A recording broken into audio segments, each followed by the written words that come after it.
Hi friends, this is Manikanta Prasanna Kumar. Welcome to my channel Maths with Money. You can follow me on my Facebook page Maths with Money. Regarding myself, I was selected in RRB NTPC and also SSC CGL. I have 3 years experience in teaching quantitative aptitude. So regarding this video, it is about explanation of the CGL mains questions. Okay, CGL mains questions ఏవైతే మనం చెప్తున్నాం 2018లో జరిగిన exams మనం discuss చేస్తున్నాం. So నార్మల్గా 2018 mains అనేది 3 షిఫ్ట్స్లో జరిగింది. September 11, September 12, September 13th of 2019. Okay, so already 11, 12 discuss చేసేసాం. 13thలో కూడా మనం మొదటి 80 ప్రశ్నలు చెప్పేసాం. సో ఈ వీడియోలో మనం ఏం చెప్తామంటే 81 నుంచి 90 వరకు ఏవైతే క్వశ్చన్స్ ఉన్నాయో వాటి యొక్క ఎక్స్ప్లెనేషన్ని ఇన్ డీటెయిల్గా మనం వెళ్ళడం జరుగుతుంది. ఓకే, సో అయితే ఈ వీడియో స్టార్ట్ చేసే ముందు I want to tell you about pure maths PDFs. ఈ ప్యూర్ మ్యాథ్స్ పీడిఎఫ్స్ అంటే ఏంటంటే, ముందుగా మీకు ప్యూర్ మ్యాథ్స్ అంటే ఏం తెలియాలి, ఏ టాపిక్స్ ఉంటాయి ప్యూర్ మ్యాథ్స్లో. ప్యూర్ మ్యాథ్స్లో బేసిక్గా మనకి trigonometry, geometry, mensuration 2D and 3D, coordinate geometry, progressions and algebra, ఈ టాపిక్స్ అనేవి మెయిన్గా ఉంటాయి. అంటే మీరు ఎస్ఎస్సి ప్రిపేర్ అవ్వచ్చు, ఏపీపీఎస్సీలో ప్రిపేర్ అవ్వచ్చు, ఎస్ఐ కానిస్టేబుల్ ప్రిపేర్ అవ్వచ్చు, ఏ ఎగ్జామ్ ప్రిపేర్ అయినా కూడా ఈ టాపిక్స్ అనేవి కంపల్సరీగా యూజ్ ఉంటాయి. అయితే కొంతమంది కోచింగ్ తీసుకుంటే అర్థమవుతుంది, కొంతమందికి నోట్స్ ఉంటే అంటే నోట్స్ చూస్తే అర్థమవుతుంది. ఇప్పుడు ఏంటంటే మీకు నెంబర్ ఆఫ్ సోర్సెస్ ఉంటున్నాయి, మీకు కంపైల్ చేయడానికి ఏది ఇంపార్టెంటో ఏది అన్ఇంపార్టెంటో ఎగ్జామ్కి తెలియడం లేదు. సో అందువల్ల నేను చెప్పిన నోట్స్ ఏదైతే ఉందో అది పర్ఫెక్ట్గా ఎగ్జామ్ ఓరియంటెడ్లో ఎంత ఎగ్జామ్ హై లెవెల్ ఇచ్చినా చేసేటటువంటి కాన్సెప్ట్ ప్రాబ్లమ్స్ నేను కంపైల్ చేయడం జరిగింది. సో వీటిని నా నోట్స్ రూపంలో మీకు ప్రొవైడ్ చేస్తున్నాను. ఎవరైతే పర్చేజ్ చేయాలనుకుంటున్నారో వాళ్ళు డిస్క్రిప్షన్లో ఉన్న లింక్స్ ద్వారా పర్చేజ్ చేయొచ్చు, లేదు అంటే నాకు వాట్సాప్ చేసినా కూడా నేను వాళ్ళకి ఇవ్వడం జరుగుతుంది. ఓకే, సో అయితే ఈ పీడిఎఫ్స్ గురించి మీకు నేను ఏ పీడిఎఫ్స్ మీకు అవైలబుల్గా ఉన్నాయి ఏంటి అనేది నేను ఈ వీడియో చివరిలో చెప్తాను. ఓకే, ముందుగా మనం ఇంకా వీడియోలోకి వెళ్ళిపోతే 13th సెప్టెంబర్ జరిగిన 81st క్వశ్చన్కి వెళ్ళిపోదాం. Okay, let's see. The marked price of an article is 1500 rupees. If 2 successive discounts, చాలా ఇంపార్టెంట్ ప్రాబ్లం ఇది, చాలా ఎక్కువ మంది చేయకుండా వదిలేశారు, అందుకని చాలా జాగ్రత్తగా వినండి. 2 successive discounts each of X% on the marked price is equal to a single discount of 587 rupees 40 paise. It is 0.40 paise. Then what will be the selling price of the article if a single discount of X% is given on the market price so మొదటగా మీకు ఈ problem చాలా జాగ్రత్తగా అర్థం అవ్వాలి. వాడు ఏం చేశాడంటే 1500 రూపాయలు మార్కెట్ ప్రైస్ ఉందంట ఒక ఆర్టికల్ది. ఓకే, వాడు ఏం చేశాడంటే 2 సక్సెసివ్ డిస్కౌంట్ ఇచ్చాడంటే దీని మీద మొదట X% ఇచ్చాడు. ఓకే, అప్పుడు ఒక వాల్యూ వస్తుంది కదా, మళ్ళీ ఆ వాల్యూ మీద మళ్ళీ X% సేమ్ డిస్కౌంట్ ఇస్తే అప్పుడు ఫైనల్గా ఒక రేట్కి వెళ్ళింది. అయితే ఈ మొత్తం ఈ ప్రాసెస్లో ఎంత డిస్కౌంట్ ఇచ్చారంటే on the market price which is equal to a single discount, అంటే డైరెక్ట్గా డిస్కౌంట్ ఎంతంట 587 rupees 40 paise డిస్కౌంట్ ఇచ్చాడంట ఫైనల్గా. ఓకేనా, సో ఫైనల్గా ఇవ్వడం వల్ల then what will be the selling price of the article if single discount of X% is given. వాడు ఏమంటున్నాడంటే, so ఇప్పుడు 1500 రూపాయలది 587 రూపాయల 40 పైసలు తగ్గించడం వల్ల కొంత వాల్యూకి వెళ్ళింది. ఓకే, అయితే ఇప్పుడు ఎలా ఇచ్చాడు, 2 times ఇచ్చేసాడు డిస్కౌంట్ కదా, అలా కాకుండా ఓన్లీ సింగిల్ డిస్కౌంట్ ఇస్తే అప్పుడు ఎంతకి సెల్లింగ్ ప్రైస్ అవుతుంది అని అడుగుతున్నాడు అనమాట. అంతే, అంటే మీరు ఇండైరెక్ట్గా ఏ వాల్యూ ఫైండ్ అవుట్ చేయాలి, ఈ మిడిల్ వాల్యూ ఫైండ్ అవుట్ చేయాలి. ఎందుకు, ఈ మిడిల్ వాల్యూకి డిస్కౌంట్ ఎంత ఇచ్చాడు, X% ఇచ్చాడు ఒక టైమే, అంతేనా, అంటే ఈ వాల్యూ మీరు ఫైండ్ అవుట్ చేస్తే సరిపోతుంది. అర్థమైందా లేదా? ఇప్పుడు 1500 రూపాయల నుంచి 587 రూపాయల 40 పైసలు తీసేస్తే ఓవరాల్గా ఈ సెల్లింగ్ ప్రైస్ ఈ వాల్యూ ఎంత వస్తుంది చెప్పగలరా? 1500 మైనస్ 587 రూపాయల 40 పైసలు అంటే 1000 నుంచి 87 తీస్తే 912 రూపాయల 60 పైసలు పడుతుంది. అంతేనా? క్లియర్? ఈ మధ్య వాల్యూ మీరు ఫైండ్ అవుట్ చేయాలి. అయితే ఇది చేసే ముందు మీకు ఒక చిన్న కాన్సెప్ట్ చెప్తాను చూడండి. ఓకే, సపోజ్ ఒక 100 రూపాయలు మార్కెట్ ప్రైస్ ఉన్న ఆర్టికల్ అనమాట 10% డిస్కౌంట్ ఇచ్చాడు. అప్పుడు ఎంత వస్తుందమ్మా, 10% డిస్కౌంట్ ఇస్తే 90 రూపాయలకి వస్తుంది, అవునా? అయితే మళ్ళీ ఏం చేశాడు దీని మీద ఇంకొక 10% ఇచ్చాడు. అప్పుడు 90 రూపాయల్లో 10% అంటే 9 రూపాయలు తగ్గిపోతే ఎంత ఉంటుందమ్మా 81 రూపీస్. అవునా? అంటే మీకు ఎప్పుడైనా సేమ్ డిస్కౌంట్ ఉండేటప్పుడు ఈ రేషియో ఉన్నాయి చూసారా, 100/90 అండ్ 90/81 ఇవి ఎలా ఉంటాయి, ఈక్వల్గా ఉంటాయి. లేదు అంటే ఈ నెంబర్స్ ఉన్నాయి కదా 100, 90, 81 they are in the geometric progression. ఏ ప్రోగ్రెషన్ ఉంటాయి, జియోమెట్రిక్ ప్రోగ్రెషన్లో ఉంటాయి. చూడండి కావాలంటే, అవునా కదా, కామన్ రేషియో ఎంత, ఇక్కడ 10/9, ఇక్కడ కూడా 9 10ల 9 9ల 10/9, అవునా కదా, క్లియర్. సో కాబట్టి మీకు ఇక్కడ తెలియాల్సింది ఏంటి, 3 నెంబర్స్ జియోమెట్రిక్ ప్రోగ్రెషన్లో ఉండేటప్పుడు ఇక్కడ మిడిల్ నెంబర్ ఏమవుతుందమ్మా, it is mean proportional, it is equal to square root of marked price into selling price, that's it. So ఈ కాన్సెప్ట్ మీకు ఎప్పుడైతే మైండ్లో ఉంటుందో అప్పుడు మనం చాలా ఈజీగా చేసేస్తాం. చూడండి ఇప్పుడు దీన్ని బట్టి మనం ఏం చెప్పొచ్చమ్మా, ఈ మిడిల్ వాల్యూ పరిస్థితి మనం ఏ విధంగా చెప్పొచ్చు, it is equal to, suppose దీన్ని సమ్ వై అనుకున్నాం అనుకోండి, y is equal to 1500 into 912.60 under root 1500. ఈ 2 zeros రూట్లో ఉన్నాయి కాబట్టి బయటకు వస్తే 10 అవుతుంది. 15 ఇంటూ 912.6, 0.6 కదా, 16 90 అంటే 0. ఇక్కడ డెసిమల్ ఉంది కాబట్టి పోతుంది, మిగతా వాల్యూ సమ్ వాల్యూ ఎంతో వస్తుంది ఇక్కడ. అవునా? అంటే ఖచ్చితంగా ఆప్షన్లో 10 ఉండాలి, ఉండి తీరాలి, అంతేనా. 10 ఉండాలి అంటే ఫస్ట్ ఆప్షన్ అవ్వచ్చు, లేదంటే ఫోర్త్ ఆప్షన్ అవ్వచ్చు, అంటే లాస్ట్ డిజిట్ 0. ఇప్పుడు చూడండి ఇక్కడ 15 నుంచి 0.6 అంటే 9, ఇంకొక 0, ఇంకొక 100 వచ్చే ఛాన్స్ ఉందా మనకి, ఇంకొక 100 వస్తేనే బయటకు వస్తే 10 వచ్చి అప్పుడు లాస్ట్ 2 డిజిట్స్ 0 అవుతుంది. కానీ ఇక్కడ ఛాన్స్ లేదు కాబట్టి మనకి ఆన్సర్ ఏమవుతుంది, ఫోర్త్ ఆప్షన్ డైరెక్ట్గా అయిపోతుంది. Without calculation you can do it. లేదు అంటే మీరు మల్టిప్లై చేసుకోవాలి, మల్టిప్లై చేయండి సింపుల్గా. సో చూడండి 15 6ల 90, 15 2ల 30, 9, 15 1ల 15 3 18, ఓకే, 15 9 135 136, 136 89. లాస్ట్ డిజిట్ 9 ఉంది, లాస్ట్ డిజిట్ 9 ఉండాలి అంటే దాని యొక్క పెర్ఫెక్ట్ స్క్వేర్ అప్పుడు ఏమవుతుంది, అయితే 3 అవ్వాలి యూనిట్ డిజిట్, లేదంటే 7 అవ్వాలి. సో 7 ఎక్కడ ఉంది, ఇక్కడే ఉంది. సో ఖచ్చితంగా ఇదే ఆన్సర్ అయిపోయింది, ఓకేనా. So what is the answer, 1170. So ఈ విధంగా మనం చేసుకోవాలి. ఇది చాలా సింపుల్ కాన్సెప్ట్ అమ్మా, చాలా చాలా సింపుల్ కాన్సెప్ట్, ఓకే.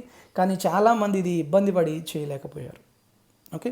సో మీకు అక్కడ క్వశ్చన్ అడుగుతున్న విధానాన్ని అర్థం చేసుకోండి సరిపోతుంది, ఓకేనా. Next question 83. ఇలాంటివి ఆల్రెడీ మనం చాలా షిఫ్ట్స్లో చెప్పుకున్నాం. What is the remainder when 127 whole to the power of 97 is plus 97 whole to the power of 97 is divided by 32, is divided by 32, okay. So what is the answer. So basically it is very very very simple question, okay. So చాలా రకాలుగా మనం చేయొచ్చు దీన్ని, మనం ఒకసారి చూద్దాం ఎన్ని రకాలుగా చేయొచ్చు, ఓకే. మీకు ఫస్ట్ మామూలు మెథడ్గా చెప్తాను. మెథడ్ 1 ఏంటి అంటే, ఎప్పుడైనా x power n plus y power n is given and n is odd, then this value x power n plus y power n is divisible by x plus వైతో ఎలా ఉంటుంది, divisible అయ్యి తీరుతుంది. ఇక్కడ చూడండి n అనేది ఆడ్ నెంబరా కాదా, 97 కాబట్టి 127 పవర్ 97 ప్లస్ 97 ప్లస్ పవర్ 97 అనేది దేంతో డివిజిబుల్ అవుతుంది, 127 ప్లస్ 97తో డివిజిబుల్ అవుతుంది. 127 ప్లస్ 97 ఎంతమ్మా, ఇట్ ఈజ్ ఈక్వల్ టు 224, అవునా. అంటే ఈ నెంబర్ 224తో డివిజిబుల్ అవుతుంది. 224తో డివిజిబుల్ అవుతుంది అంటే 224 యొక్క ఫ్యాక్టర్స్తో కూడా డివిజిబుల్ అవుతుంది, అవునా కాదా. అంటే 224 ఫ్యాక్టర్స్ ఏంటి, 4 అవుతుంది, నెక్స్ట్ 7 అవుతుంది, నెక్స్ట్ 32 అవుతుంది, నెక్స్ట్ 56 అవుతుంది. ఇలా చాలా నెంబర్స్ ఉన్నాయి. అంటే 224 ఫ్యాక్టర్స్, మీరు ఏం లేదు మొత్తం 224 ఫ్యాక్టర్స్ ఫైండ్ అవుట్ చేయక్కర్లేదు, ఇచ్చిన నెంబర్ 224 ఫ్యాక్టర్ అవునా కాదా, అవును, ఎస్. కాబట్టి 224తో డివిజిబుల్ అవుతుంది కాబట్టి 32తో కూడా డివిజిబుల్ అవుతుంది. 32తో కూడా డివిజిబుల్ అవుతుంది అంటే ఖచ్చితంగా రిమైండర్ ఎంత వస్తుంది? 0. So what is the correct answer? First option is the correct answer. Okay, that's it. ఇది ఫస్ట్ మెథడ్ అనమాట. ఓకే, నెక్స్ట్ ఇంకొక మెథడ్ చూద్దాం. 127 power 97 plus 97 whole to the power of 97 divided by 32. So చూడండి, 32 force ఎంతమ్మా? 32 force 128, అవునా? అంటే ఇప్పుడు నేను 127తో డివైడ్ చేస్తే నాకు రిమైండర్ ఎంత వస్తుంది? -1 వస్తుంది, అవునా? ఎందుకు? ఒకటి ఎక్కువ ఉంది, ఒకటి తక్కువ ఉంది కాబట్టి. ఓకే, నెక్స్ట్ 97 32తో డివైడ్ చేశాను అనుకోండి, 32 3s ఎంత? 96, కానీ ఒకటి ఎక్కువ ఉంది కాబట్టి రిమైండర్ ఎంత? +1. అంటే -1 whole to the power of 97 -1, 1 power 97 that is +1. So what is the overall remainder? 0. నేను ఇది ఆల్రెడీ నెంబర్ సిస్టమ్స్లో చెప్పాను. నెంబర్ సిస్టంలో చూడండి, మీకు క్లియర్గా అర్థమవుతుంది. ఓకే, నేను వీడియో కూడా చేశాను, ప్లేలిస్ట్లో చూడండి, మీకు తెలుస్తుంది రిమైండర్ ఫైండ్ అవుట్ చేయడం. సో ఇది సెకండ్ మెథడ్. ఈ మెథడ్లో కూడా చేయొచ్చు. ఓకేనా? Next 84. In triangle PQR, angle P is 120 degrees and PS is perpendicular to QR at S, and PQ plus QS, it is plus PQ plus QS equal to SR, then what is the measure of angle P? So ఈ triangle ఎలాంటిదమ్మా? Obtuse angle triangle. ఎందుకు? ఒక angle more than 90 ఉంది కాబట్టి. For suppose ఇది angle P అనుకుందాం, 120 degrees and it is QR. వాడేమన్నాడు? PS అంట. PS is perpendicular to QR అన్నాడు. Suppose it is S. Next ఇంకేం చెప్పాడు? PQ plus QS equal to SR. PQ for suppose A అనుకుందాం, QS ఈక్వల్ టు B అనుకుందాం. ఇది ఏ, ఇది B అయితే SR ఎంతమ్మా? A ప్లస్ B, అవునా? ఓకే, అర్థమైందా? ఇప్పుడు మీకు తెలియాల్సిన విషయం ఏంటి అంటే, చాలా జాగ్రత్తగా చూడండి. ఇప్పుడు ఇది ఏ కదా, ఇదే ఏని నేను ఇక్కడ సమ్ యాంగిల్ సపోజ్ సేమ్ ఏ అనే వాల్యూనే ఒక లైన్ డ్రా చేశాను. ఖచ్చితంగా అది ఎక్కడో మీట్ అయ్యేటట్లు ఉన్నట్టు నేను ఒకటి డ్రా చేశాను. ఓకే, అప్పుడు ఇది ఏమవుతుంది? ఏ అవుతుంది. మనం తీసుకుంది ఏంటంటే P నుంచి నేను SR మీద ఒక లైన్ డ్రా చేశాను. ఎంత లెంత్ ఉండేటట్లు డ్రా చేశాను? ఏ అనే లెంత్ ఉండేటట్లు డ్రా చేశాను. ఇప్పుడు సపోజ్ అది T అనే దగ్గర ఇంటర్సెక్ట్ అయ్యింది అనుకుందాం. PQT అనేది ఏంటమ్మా? Isosceles triangle. ఎందుకు? ఈ 2 సైడ్స్ అనేవి ఈక్వల్ కాబట్టి, అవునా? ఒక ఐసోస్లెస్ ట్రయాంగిల్లో ఇక్కడ కొన్ని కాన్సెప్ట్స్ మీకు తెలియాలి. ఫస్ట్ది ఏంటది? ఐసోస్లెస్ ట్రయాంగిల్లో ఈ 2 సైడ్స్ ఈక్వల్ అయినప్పుడు నేను ఒక పెర్పెండిక్యులర్ డ్రా చేస్తే ఖచ్చితంగా పెర్పెండిక్యులర్ ఏమవుతుంది? మీడియన్ అవుతుంది. అలానే యాంగులర్ బైసెక్టర్ కూడా అవుతుంది. ఏమవుతుంది? యాంగులర్ బైసెక్టర్ కూడా అవుతుంది. మీడియన్ కాబట్టి ఈ రెండు ఎలా ఉంటాయి? ఈక్వల్గా ఉంటాయి. ఎస్, అంటే ఇక్కడ మనకి ఇది B కాబట్టి ఇది కూడా ఎంత అవుతుంది? B అవుతుంది. ఇది B కాబట్టి ఇది కూడా B. ఇప్పుడు ఈ total distance RS distance A plus B అన్నాడు. ఇది B అయితే ఈ డిస్టెన్స్ ఎంత అవుతుంది? A అవుతుంది, అవునా? Yes or no? So it is equal to A. Clear? Next వాడు ఏమి ఇచ్చాడు? యాంగిల్ P ఇచ్చాడు. Very good. ఇప్పుడు PTR అనేది కూడా మనకి ఏంటమ్మా?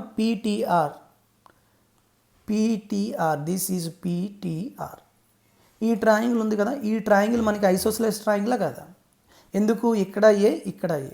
కాబట్టి ఐసోస్లెస్ ట్రయాంగిల్లో ఎక్కడైతే మనకి 2 సైడ్స్ ఈక్వల్ ఉంటాయో వాటికి ఆపోజిట్గా ఉన్న యాంగిల్స్ అనేవి ఈక్వల్గా ఉంటాయి, అవునా? సో ఆ కాన్సెప్ట్ ఇప్పుడు అప్లై చేద్దాం. అది అప్లై చేస్తే మనకి ఎంత వస్తుందమ్మా? ఇప్పుడు నాకు ఈ యాంగిల్ అంటే angle TPR and angle TRP అనేవి ఈక్వల్గా ఉంటాయి. ఎస్. సో ఫర్ సపోజ్ ఇది ఆల్ఫా అనుకుంటే ఇది కూడా ఎంత అవుతుంది? ఆల్ఫా.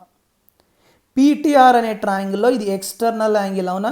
కాబట్టి ఇది ఆల్ఫా, ఇది ఆల్ఫా అయితే external angle at one vertex equal to some of other 2 internal angles. So it is equal to 2 alpha. Again PQT అనే ట్రయాంగిల్లో PQ అండ్ PT అనేవి ఈక్వల్ సైడ్స్ కాబట్టి ఇది 2 ఆల్ఫా అయితే ఇది కూడా ఎంత అవుతుంది? 2 ఆల్ఫా. ఓకే, సో ఇప్పుడు చూడండి, ఓవరాల్గా మనకి ట్రయాంగిల్ PQRలో ఇది 120, ఇది 2 ఆల్ఫా, ఇది ఆల్ఫా. PQR, అంతేనా? ఇప్పుడు ఒక యాంగిల్ 120 అయితే రిమైనింగ్ 2 యాంగిల్ సమ్ ఎంత వస్తుందమ్మా? 60. అంటే 3 ఆల్ఫా ఎంత? 60. So what is the value of alpha? 20 degrees. Alpha 20. So what is the answer? Second option. అవునా? కాదు, తప్పు. చాలామంది చేసిన మిస్టేక్ ఇదే. అక్కడ ఆల్ఫా అడగట్లేదు, ఏమడుగుతున్నాడు? యాంగిల్ క్యూ అడుగుతున్నాడు. యాంగిల్ క్యూ ఎంతమ్మా? 2 alpha. So 2 into 20 40 degrees. So first option is the correct answer. 100 మందిలో ఈ ప్రాబ్లం చేసిన వాళ్ళే ఒక 30-40 మంది ఉంటే దాంట్లో చేసి ఒక 20 మంది మాత్రమే కరెక్ట్ ఆన్సర్ పెట్టారు. మిగతా వాళ్ళందరూ ఈ 20 పెట్టేశారు. ఓకే, సో చివరికి చేసినా కూడా లాభం లేకుండా పోయింది. Okay, this is the concept you have to apply. ఈ కాన్సెప్ట్ మీరు అప్లై చేయాలి దీనికి. ఓకేనా? Next 85. If 5x plus 2y divided by 10x plus 3y, 5x plus 2y divided by 10x plus 3y equal to 5 by 9, then 2x square plus 3y square divided by is 2, 4x square plus 9y square ఎంత అని అడుగుతున్నాడు. So చాలామంది ఏం చేస్తారు, ఇది చాలా simple. ఇది cross multiply చేయడం. క్రాస్ మల్టిప్లై చేసి X by value find out చేసి ఆ ఎక్స్ వాల్యూ ఎంత, వై వాల్యూని దీంట్లో సబ్స్టిట్యూట్ చేస్తే వచ్చేస్తుంది. అంతేనా? సో క్రాస్ మల్టిప్లై చేసి చేయొచ్చు. లేదు అంటే నేను ఏం చేస్తానంటే ఇక్కడ 10x కనబడుతుంది, ఇక్కడ 5x కనబడుతుంది కాబట్టి నేను ఇక్కడ 2తో మల్టిప్లై చేస్తా, ఇక్కడ 2తో మల్టిప్లై చేస్తా. ఇప్పుడు చూడండి పైన ఏమవుతుంది నాకు? 2 into 5x that is 10x అవుతుంది. 2 into 2y 4y అవుతుంది. అవునా? ఇప్పుడు కాంపోనెంట్ డివిడెండ్ అప్లై చేస్తాను. కాంపోనెంట్ డివిడెండ్ అప్లై చేస్తాను అనుకోండి, ఎంత వస్తుంది చెప్పండి? 10x plus 10x 20x plus 4y plus 3y 7y by 10x minus 10x 0, 4y minus 3y y equal to 5 into 2 10, ఇది by 9 అవుతుంది. 10 plus 9 అంటే 19, 10 minus 9 అంటే 1 అంటే 19. ఇప్పుడు చూడండి 20 ఇండివిజువల్గా డివైడ్ చేయండి. 20 into x by y equal to 7y by y అంటే 7. ఆ 7 ఇటు పంపించండి. 19 minus 7 12. అంతేనా? ఇప్పుడు next 4 5s 4 3s. So what is the value of x by y?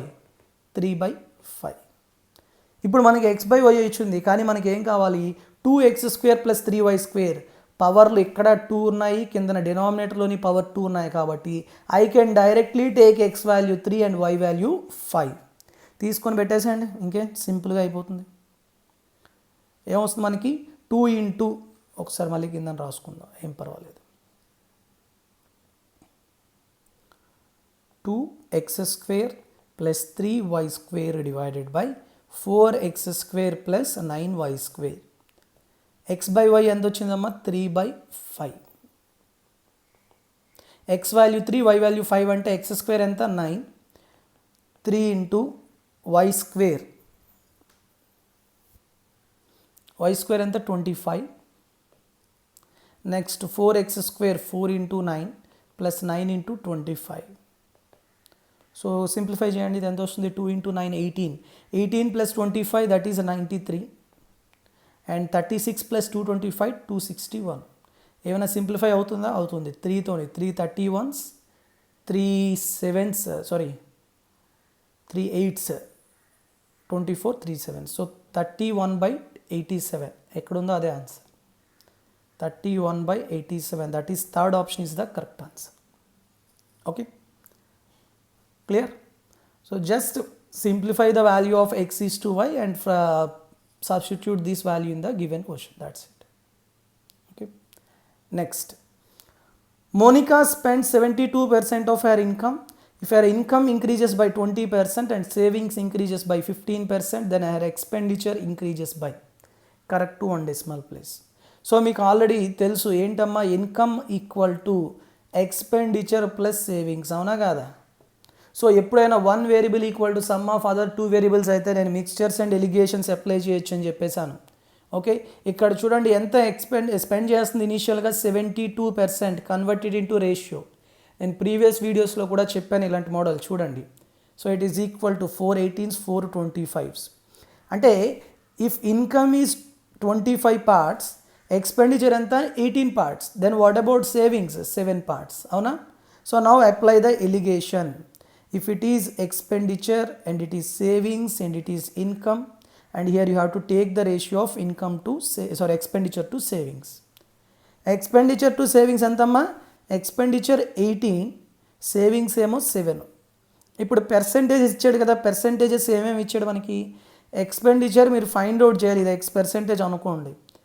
Income ఏమో 20% ఇంక్రీజ్ అవుతుందంట ప్లస్, సేవింగ్స్ ఏమో 15% ఇంక్రీజ్ అవుతుందంటే ప్లస్ 15%. ఇప్పుడు చూడండి 20 - 15 అంటే 5, ఇదేమో X - 20, అంతేనా. సో చూడండి 18 parts is 5, 7 parts is how much. Simple. ఏం చేస్తారు అప్పుడు, 18 parts 5 అంటే లేకపోతే డైరెక్ట్గా మీరు తీసుకోవచ్చు. ఎలా చేస్తారు, 18/7 ఈజ్ ఈక్వల్ టు 5/X - 20. ఈ రేషియో 18/7 ఈక్వల్ టు 5/X - 20, అంతేనా. సో అప్పుడు ఏమొస్తుంది మనకి, X - 20 ఈక్వల్ టు 35/18. 35/18 అంటే చాలా జాగ్రత్తగా అబ్జర్వ్ చేయండి, ఎక్కువ ఏం అబ్జర్వ్ చేయట్లేదు. 36 అనుకోండి, 18 రెళ్ళు అయిపోతుంది, అంతేనా. సో ఇప్పుడు నేను 35 ఉంది కాబట్టి nearly approximately it is equal to 2. X - 22 అయితే X ఎంతమ్మా, 22%. సో ఆప్షన్లో ఎగ్జాక్ట్ కాకపోయినా నియర్లీ 22% ఎక్కడ ఉందో అదే ఆన్సర్. 4th ఆప్షన్ 21.9 కనబడుతుంది కదా, అదే ఆన్సర్. సో వీటిని చాలా రకాలుగా చెప్తారు మీకు వీడియోస్లో కానీ ఎక్కడైనా క్లాసెస్లో, but this is the just easiest method compared to any other method. Okay, next problem చెప్పే ముందు మీకు ఒక విషయం చెప్పాలి about regarding current affairs. So current affairs అనగానే చాలామందికి ఈ మధ్యన డౌట్ అనమాట, ఏంటి ప్రిపేర్ అవ్వాలి, సోర్సెస్ ఎక్కువైపోయి యూట్యూబ్లో చాలామంది ఉన్నారు, తర్వాత మ్యాగజైన్స్ అయితే తెగ వస్తున్నాయి, ప్రతి ఇన్స్టిట్యూట్ వాళ్ళు వదులుతున్నారు, ఏది ప్రిపేర్ అవ్వాలి. ఓకే, నేను చెప్పేది ఏంటి అంటే అఫైర్స్ క్లౌడ్ అని ఒకటి ఉంది. Okay, affairs cloud. ఈ అఫైర్స్ క్లౌడ్ వాళ్ళది ఏంటి అంటే కరెంట్ అఫైర్స్ అనేవి daily, weekly, monthly and yearly current affairs అనేవి మీకు ఇస్తారు. మీ మెయిల్కి రోజు సెండ్ చేస్తూ ఉంటారు. ఓకే, జాన్ 2022 డిసెంబర్ 2020 వరకు మొత్తం current affairs daily, weekly, monthly, yearly ఇస్తారు. సో మీకు ఎంత కాస్ట్ తీసుకుంటారంటే 300 రూపీస్ అవుతుంది అనమాట. అంటే కరెంట్ అఫైర్స్ గురించి ఇంకేం ప్రిపేర్ అవ్వక్కల, మీకు సరిపోతుంది. నేను 2016 నుంచి ఇదే ప్రిపేర్ అవుతున్నా, చాలా బాగుంటుంది. అయితే మీరు మ్యాథ్స్ విత్ మనీ అనే రిఫరల్ కోడ్ యూజ్ చేశారనుకోండి, మ్యాథ్స్ విత్ మనీ అనే రిఫరల్ కోడ్ యూజ్ చేయడం వల్ల మీకు 10% డిస్కౌంట్ కూడా వస్తుంది. 10% అంటే ఎంతమ్మా, 30 రూపీస్ తగ్గి మీకు 270 రూపీస్కే మీకు వస్తుంది. ఓకే, ఈ రిఫరల్ కోడ్ యూజ్ చేయండి. నేను డిస్క్రిప్షన్లో లింక్ ఇచ్చాను, ఆ లింక్ ద్వారా మీరు పర్చేజ్ చేయొచ్చు. సో చాలా బాగుంటుంది. ఒకసారి మీరు శాంపిల్ పీడిఎఫ్స్ చూసి కొనుక్కోండి, ఎందుకంటే ఒక వ్యక్తికి యూజ్ అవుతుంది, ఇంకొకరికి సేమ్ యూజ్ అవ్వచ్చు, యూజ్ అవ్వకపోవచ్చు. అందుకని మీకు కూడా అది నచ్చితేనే మీరు తీసుకోండి. I don't want to force anybody. Okay, but I prefer this, నాకైతే ఇది చాలా నచ్చుతుంది. ఓకే, నెక్స్ట్ క్వశ్చన్కి వెళ్ళిపోదాం. 87. The price of oil increased by 20%, however its consumption decreases by 81/3%. Then what is the percentage increase or decrease in the expenditure on it? So నార్మల్గా మనకి expenditure is equal to price into consumption, అవునా కాదా. ఎంత expenditure మీరు ఖర్చు పెడతారంటే, మీరు ఒక 5 లీటర్లు వాడారు అనుకోండి, లీటర్ 20 రూపాయలు అనుకోండి, 5 × 20 100 రూపాయలు మీరు ఖర్చు పెట్టింది, అంతేనా. అంటే product of the price and consumption is nothing but expenditure.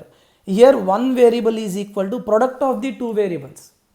నేను పర్సెంటేజెస్లో చెప్పాను, మీరు ప్లేలిస్ట్లో కూడా చూడొచ్చు. పర్సెంటేజెస్లో ఇందాక మనం మాట్లాడుకుంది ఏంటి, 1 variable is equal to some of 2 variables. Here 1 variable is equal to product of 2 variables. That is important. Product అయినప్పుడు ఏం చేస్తాం, డైరెక్ట్ కన్వర్షన్ ఆఫ్ ఈ ఫ్రాక్షన్స్గా కన్వర్ట్ చేసుకుందాం మనం. ఏంటవి, పర్సెంటేజెస్ని. ఓకే, ఫస్ట్ది ఏమన్నాడు, ప్రైస్ 20% ఇంక్రీజ్ అయిందంట. 20% అంటే ఏంటమ్మా, 1/5. అంటే ఇనీషియల్గా 5 రూపీస్ ఉండేది ప్రైస్, ఇప్పుడు ఎంత అయిందంట, 1 రూపీ పెరిగింది, అంటే 6 అయింది. ఇనీషియల్ ఏమో 5, ఫైనల్ ఏమో 6. నెక్స్ట్ కన్జంప్షన్ గురించి చూసుకుంటే 81/3% డిక్రీజ్ అయింది. 81/3 అంటే ఎంతమ్మా, 20 4/25/100 అంటే 1/12 అంతేనా. అంటే 12 రూపాయలు 12 లీటర్లు ముందు కన్జంప్షన్ చేసేవాడు, ఇప్పుడు 1 లీటర్ తగ్గించాడు అంటే ఎంతమ్మా 11 లీటర్లు ఖర్చు పెడుతున్నాడు.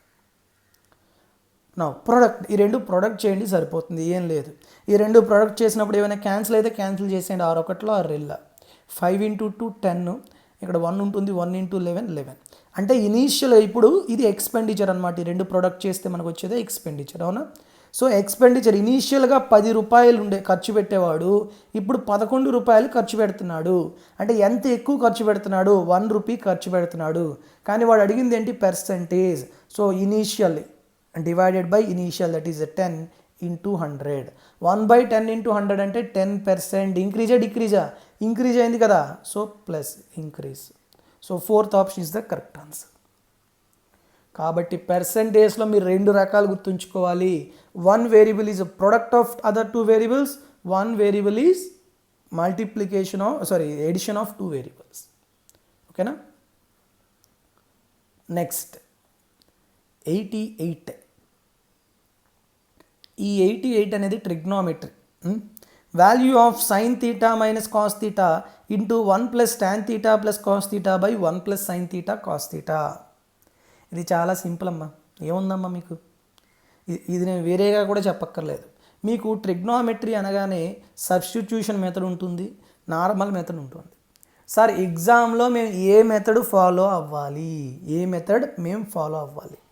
అది నేను చెప్పడం కన్నా మీకు తెలియాలి ఏ మెథడ్ ఫాలో అవ్వాలి. ఎందుకంటే మీకు ఇప్పుడు దీనికి నేను తీటా 0 పెట్టగలనా, పెట్టలేను. 90 పెట్టగలనా, పెట్టలేను. పోనీ 45 పెట్టగలనా, పెట్టలేను. ఎందుకు 45 పెట్టలేను? 45 పెడితే మీకు ఇది ఎంత వస్తుంది, 0 వస్తుంది. ఎందుకు, సైన్ కాస్ ఈక్వల్ కాబట్టి. 45 పెడితే ఇది 0నే, అంటే ఫస్ట్ ఆప్షన్ 0నే, 4th ఆప్షన్ 0. ఇంకెందుకు 45 పెట్టడం? అంటే పెడితే 30 పెట్టాలి, లేదంటే 60 పెట్టాలి. 30, 60లు అనేవి ట్యాను సైను కాసు ఉండేటప్పుడు చాలా పెద్ద ప్రొసీజర్ ఉంటుంది. మేబీ క్యాన్సిల్ అవుతుంది, వస్తుంది, కాదు రాదని చెప్పను నేను, కానీ కొంచెం టైం పడుతుంది. మరి అన్నప్పుడు నాకు ప్రొసీజర్లో ఏది బెటర్? ప్రొసీజర్ చేయాలన్నా కూడా టైం పడుతుందా? టైం పడుతుంది. కానీ మీకు ఇలాంటివి చూడగానే కొన్ని తెలిసిపోవాలన్నమాట. నేను అందుకే చాలామందికి ఇవి చెప్తా ఉంటాను. మీకు ట్రిగ్నోమెట్రీలో కొన్ని వాల్యూస్ అనేవి బైహార్ట్ అయిపోవాలి. బైహార్ట్ కాకపోతే ఏమవుతుంది సార్? ఏం అవ్వదమ్మా, మళ్ళీ చేసుకుంటాం అక్కడ ఎగ్జామ్లు అంతే. ఇప్పుడు tan theta + cot theta, tan theta + cot theta కనిపించగానే చెప్పచ్చు మనం 1/sin థీటా cos థీటా అని.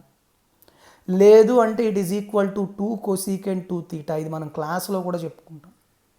ఎందుకు, మీకు ఎక్కడైనా tan థీటా cot థీటా కనబడితే అది వాల్యూ వేసేయాలి అని. ఇప్పుడు మనకి ఇచ్చిన క్వశ్చన్ సైన్ కాసుల్లో ఉంది కాబట్టి కొసీకెంట్ వైపు వెళ్ళొద్దు, ఈ వాల్యూ వేసేయాలి. సార్ ఇది ఎలా వేస్తున్నారని మాకు తెలియదు. ఏముందమ్మా, సింపుల్. tan థీటా అంటే sine theta by cos theta, cot theta అంటే cos theta by sine theta.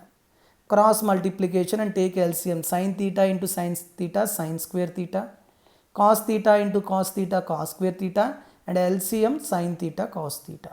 So what is the identity? Sine square theta + cos square theta 1/sin theta cos theta. ఇప్పుడు నేను పైన కింద 2తో మల్టిప్లై చేశాను అనుకోండి, ఇటు 2 ఇటు 2 sin థీటా కాస్ థీటా అంటే sin 2 థీటా, 1/sin 2 థీటా అంటే కొసీకెంట్ 2 థీటా. సో అలా ఇది వచ్చింది. ఇదంతా మనం క్లాస్లో చెప్పుకుంటాం, ఎగ్జామ్లో చేసినప్పుడు ఈ స్టెప్స్ అన్ని రాసుకోకూడదు. ఓకేనా. సో డైరెక్ట్గా ఈ ప్లేస్లో ఇది వేసేయాలి. సో అది వేస్తే ఎలా వస్తుందో చూద్దాం. సో ఇప్పుడు ఈ ప్లేస్లో నేను ఏం వేసాను, 1/sin థీటా కాస్ థీటా వేసేసాను. ఓకేనా. ఇక్కడ ఏముంది మనకి, sign theta minus cos theta ఉంది, అది అలా ఉంచండి, by 1 + sin theta cos theta. ఇప్పుడు నేను పైన ఇక్కడ క్లియర్గా కనిపిస్తుంది, ఈ వాల్యూలో నేను ఎల్సిఎం తీసుకున్నాను అనుకోండి, sine theta + cos theta + 1/sin theta cos theta వస్తుంది. సైన్ థీటా కాస్ థీటా +1, ఇక్కడ sign theta cos theta +1 cancel అయిపోయింది. అంటే ఫైనల్గా మనకి ఏముంది, sign theta minus cos theta by sine theta cos theta. అంతేనా. ఇండివిజువల్గా డివైడ్ చేయండి. సైన్ థీటా కాస్ థీటా అంటే 2 క్యాన్సిల్ అయితే 1/cos theta, that is secant theta.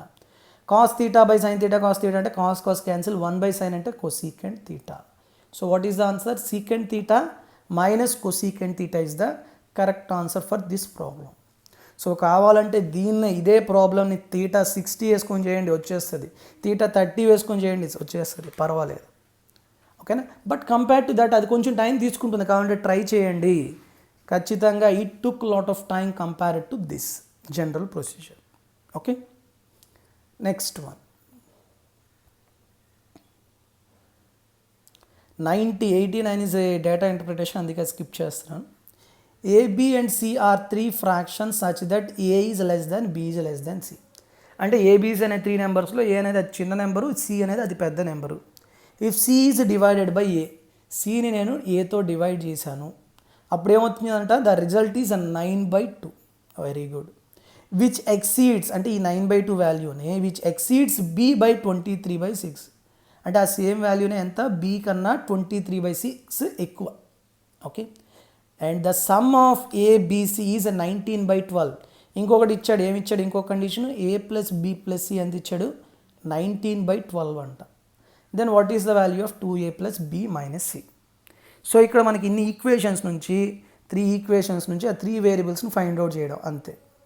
ఇప్పుడు చూడండి, ఇక్కడ ఈ ఈక్వేషన్ నుంచి ఏం చెప్పొచ్చు, బి ఈక్వల్ టు 23/6 మైనస్ 9/2, అంతేనా.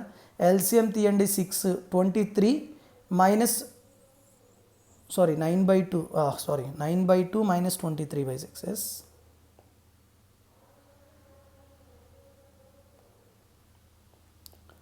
9/2 మైనస్ 23/6, 6 ఎల్సిఎం 27 మైనస్ 23 అంటే 4/6, అంటే 2 2 2 3. బి ఎంతమ్మా, 2/3 వచ్చిందా. నెక్స్ట్ ఇక్కడ బి 2/3 సబ్స్టిట్యూట్ చేయండి, అప్పుడు ఏ ప్లస్ సి అవుతుంది, 19/12 మైనస్ 2/3, అవునా. ఏమొస్తుంది అప్పుడు, ఎల్సిఎం ఎంత, A plus C equal to 12 LCM 19 minus 2 4 8, అంటే ఎంత, 11/12. ఏ ప్లస్ సి ఏమో 11/12, ఏ ఈస్ టు సి ఏమో 2:9, అంటే సి 9 పార్ట్స్ అయితే ఏ 2 పార్ట్స్ అయితే అప్పుడు ఏ ప్లస్ సి ఎంత అవుతుంది, 9 + 2 11 parts. 11 parts is given as 11/12. Then what about 1 part, 1/12. 1 part 1/12 కాబట్టి ఏ ఎన్ని పార్ట్స్ అమ్మ, 2 పార్ట్స్, అంటే 2 × 1/12 దట్ ఈస్ 1/6. సి ఎంత, 9 పార్ట్స్, 9 పార్ట్స్ అంటే 9 × 1/12 అంటే 3 3 3 4 3/4. అంటే నాకు బి వచ్చేసింది, ఏ వచ్చేసింది, సి వచ్చేసింది, దాంట్లో సబ్స్టిట్యూట్ చేయండి మీకు ఆ ఆన్సర్ కూడా వచ్చేస్తుంది. ఓకేనా. ఏ ఎంత, 1/6, ఏ 1/6, బి ఏమో 2/3, సి ఏమో 3/4. మీరేం ఫైండ్ అవుట్ చేయాలి, 2a plus b minus c. So 2 × 1/6 plus 2/3 minus 3/4, 2 1s 2 3s.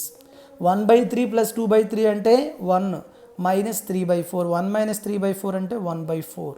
1/4 answer ఎక్కడుందో అదే correct answer, 4th option. So 4th option is the correct answer. Okay, so అంటే ఈ మెథడ్ ఆల్రెడీ నేను సెప్టెంబర్ 11th చెప్పాను. 11th షిఫ్ట్లో కూడా ఇదే మోడల్ ఇచ్చాడు ఒకటి, 12th షిఫ్ట్లో కూడా ఇచ్చాడు, 13th షిఫ్ట్లో కూడా ఇదే మోడల్ ఇచ్చాడు, చూసారా. సో కాబట్టి మీకు ఎగ్జామ్లో రిపీటెడ్ మోడల్స్ అనేవి అవుతూ ఉంటాయి, కానీ మీరు చాలా జాగ్రత్తగా చూసుకొని వాటికి ఉన్న టైమింగ్, అంటే తక్కువ టైంలో చేయడం అనేది చూసుకోవాలి.